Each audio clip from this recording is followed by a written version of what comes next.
نبی پاک صلی اللہ علیہ وآلہ وسلم کی ولادت کے وقت ایران کا بادشاہ نوشیروان عادل ساسانی تھا۔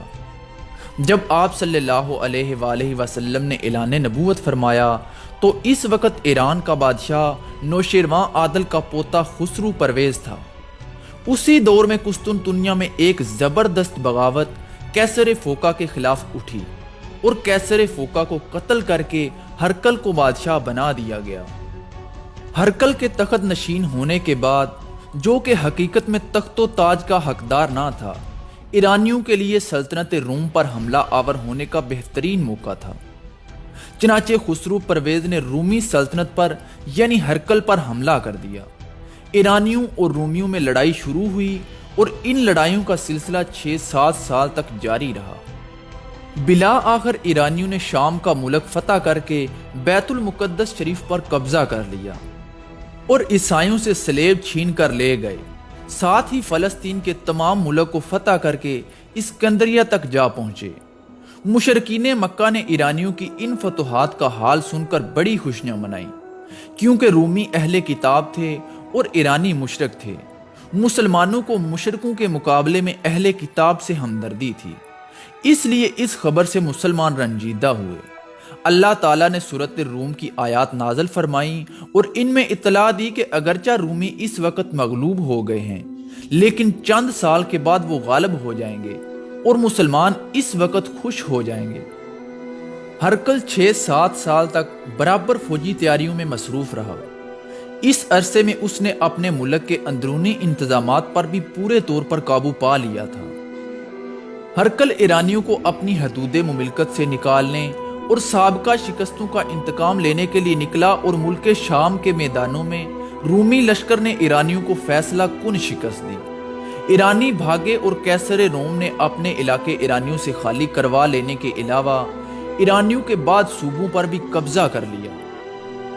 ادھر رومیوں نے ایرانیوں پر فتح عظیم حاصل کی، دوسری طرف بدر کے میدان میں مسلمانوں نے کفار مکہ کو شکست فاش دی اور قرآن کریم کی پیشن گوئی حرف بہ حرف پوری ہو گئی۔ اس کے بعد بھی ایرانیوں اور رومیوں میں لڑائی کا سلسلہ جاری رہا۔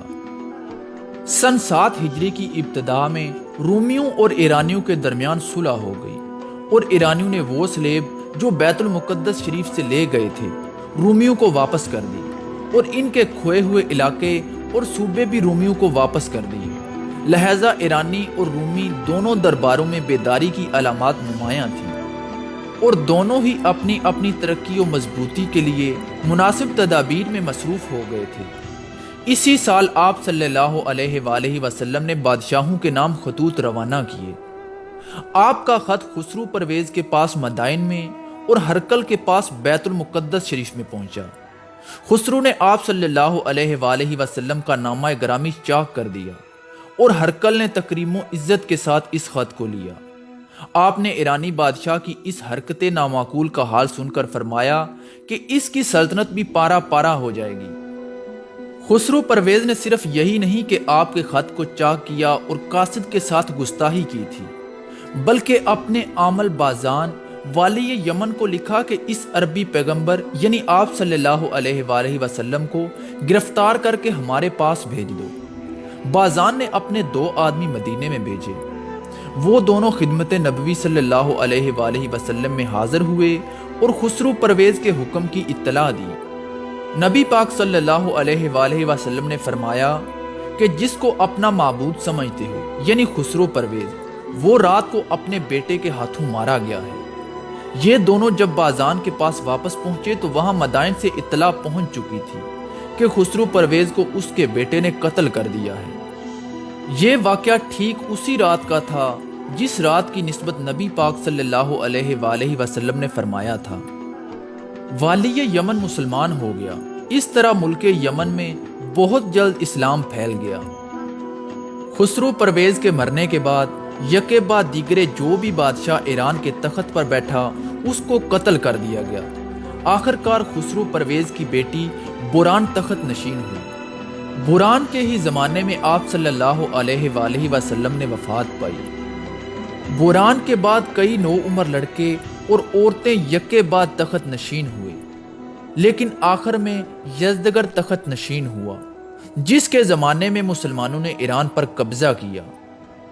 غرض یہ کہ جس روز سے خسرو پرویز نے نبی پاک صلی اللہ علیہ وآلہ وسلم کا خط مبارک چاک کیا تھا، اسی روز سے ایرانی سلطنت کا زوال شروع ہو چکا تھا اور ایران کے تخت پر بجائے بادشاہوں کے لڑکوں اور عورتوں نے قبضہ جما لیا تھا۔ جب حضرت ابو بکر صدیق رضی اللہ تعالی عنہ مسلمانوں کے خلیفہ منتخب ہوئے تو انہوں نے نجد و یمامہ کے حالات پر قابو پا لینے کے بعد ایاز بن غنم کو، جو نجد میں مقیم تھے، لکھا کہ ان مسلمانوں کو جو مرتد نہیں ہوئے اور اسلام پر قائم ہیں، اپنے ہمراہ لے کر بالائی عراق پر حملہ آور ہوں۔ اور دوسری طرف حضرت خالد بن ولید کو، جو یمامہ میں مقیم تھے، لکھا کہ اپنے لشکر کو لیے ہوئے زیریں عراق کی طرف متوجہ ہوں اور راستے میں جو بھی قبائل آئیں ان کو اپنے ساتھ ملا لیں۔ حضرت خالد بن ولید نے عراق کی طرف روانہ ہونے سے پہلے ابلا میں موجود ایرانی سرحد کے محافظ ہرمز کے نام ایک خط لکھا۔ اس خط کا مضمون کچھ اس طرح سے تھا: اما بعد، اپنی سلامتی کی خاطر یا اسلام قبول کر لو یا جزیہ ادا کرو۔ اگر ان دونوں میں سے کسی ایک کو قبول نہ کرو گے تو اپنی ذات کے علاوہ کسی کو ملامت نہ کرنا، کیونکہ میں ایسے لوگوں کے ساتھ تمہاری طرف آ رہا ہوں جو موت کو اس قدر دوست رکھتے ہیں جیسے تم زندگی کو دوست رکھتے ہو۔ ہرمز کو جیسے ہی حضرت خالد بن ولید کا خط ملا تو اس نے قاصد کو بے عزت کر کے دربار سے نکلوا دیا اور سپاہ کو تیار کرنے کے بعد ایک بہت بڑی اور مسلح فوج لے کر حضرت خالد بن ولید کے لشکر کی طرف روانہ ہوا۔ حضرت خالد بن ولید ابھی کاظمہ سے دور ہی تھے کہ انہیں خبر ملی کہ ہرمز کی فوج پہلے ہی کاظمہ میں پہنچ چکی ہے، تو حضرت خالد بن ولید نے اپنی پیش قدمی کا راستہ اس طرح بدل دیا کہ کاظمہ کے دور سے گزر کر حفیر تک پہنچ سکیں۔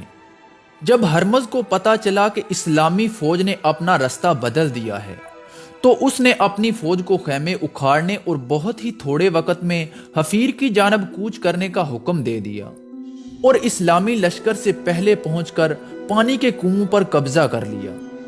حضرت خالد بن ولید کو اطلاع دی گئی کہ دشمن حفیر کے مقام پر پانی کے کنووں پر قابض ہو چکا ہے۔ حضرت خالد بن ولید نے کچھ آگے جا کر اپنی فوج کو ایسی جگہ پڑاؤ کرنے کا حکم دے دیا جہاں دور دراز تک پانی کا نام و نشان نہیں تھا۔ اسی پڑاؤ میں حضرت مثنی بن حارثہ، مذعور بن عدی، حرملہ اور سلمہ 2,000 آدمی لے کر حضرت خالد بن ولید سے آن ملے۔ حضرت خالد بن ولید نے اپنی فوج کو فوری طور پر حفیر سے کاظمہ کی طرف کوچ کرنے کا حکم دے دیا۔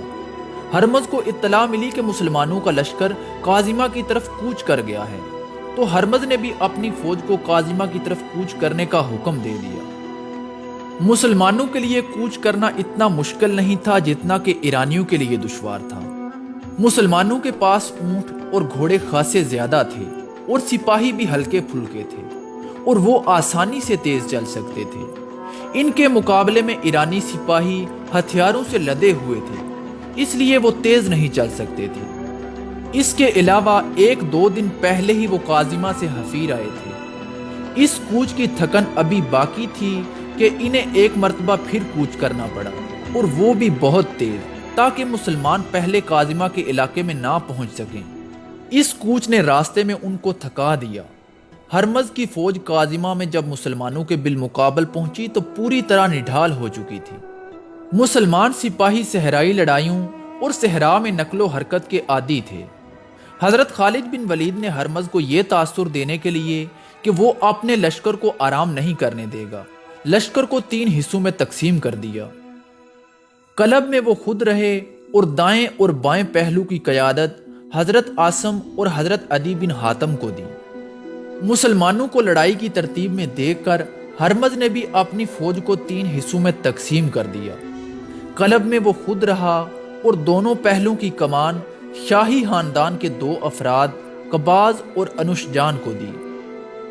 اس کے بعد ہرمز نے آگے بڑھ کر حضرت خالد بن ولید کو انفرادی مقابلے کے لیے للکارا اور اپنے بنائے ہوئے پلان کے مطابق اپنے محافظوں کو کہا کہ جب حضرت خالد بن ولید کو میں جکڑ لوں تو تم آگے بڑھ کر انہیں قتل کر دینا۔ لیکن جب اس کے محافظ آگے بڑھے تو حضرت کعکہ بن عمر نے آگے بڑھ کر اس کے تمام محافظوں کو قتل کر دیا۔ حضرت خالد بن ولید نے ہرمز کو قتل کرنے کے بعد اپنے لشکر کو کھلا حملہ کرنے کا حکم دے دیا۔ ایرانیوں کی تعداد مسلمانوں کی نسبت خاصی زیادہ تھی، ہتھیاروں اور گھوڑوں کے لحاظ سے بھی انہیں برتری حاصل تھی۔ وہ مسلمانوں کے مقابلے میں جم گئے۔ نظر یہی آ رہا تھا کہ ایرانیوں کو شکست نہیں دی جا سکے گی، یا ان کو شکست دینے کے لیے بے شمار جانیں قربان کرنی پڑیں گی۔ ایرانی سپاہی 5-5 10-10 ایک زنجیر میں بندھے ہوئے تھے اور ہر طرف سے آنے والے حملوں کو روک رہے تھے۔ حضرت خالد بن ولید نے ان کو تھکانے کے لیے گھڑ سواروں کا استعمال کیا، اور گھڑ سواروں نے پیادوں پر اس طرح سے حملے کرنا شروع کر دیے کہ پیادوں کو دائیں اور بائیں جانب دوڑنا پڑتا۔ آخر کار ایرانیوں میں تھکن اور سستی کے آثار نظر آنے لگے۔ انہوں نے اپنی روایت کے مطابق جو زنجیریں باندھ رکھی تھیں وہ ان کے پاؤں کی بیڑیاں بن گئیں۔ ان کے پہلوں کے سالاروں قباز اور انوشجان نے جب شکست یقینی دیکھی تو پسپائی کا حکم دے دیا، لیکن پسپا بھی صرف وہی ہو سکے جو زنجیروں میں نہیں بندھے تھے۔ ان میں سے بہت زیادہ گھڑ سوار تھے۔ قباز اور انوشجان پہلوں سے اپنی فوج کی بہت سی نفری بچا کر لے گئے، لیکن قلب کے ہزاروں سپاہی مسلمانوں کے ہاتھوں کٹ گئے۔ مسلمانوں کی اس عظیم فتح پر ایرانیوں کے زنجیروں میں جکڑے ہوئے سپاہیوں میں سے کوئی ایک بھی زندہ نہ بچا، اور یہ جنگ مسلمانوں کی فتح اور ایرانی لشکر کی شکست پر ختم ہو گئی۔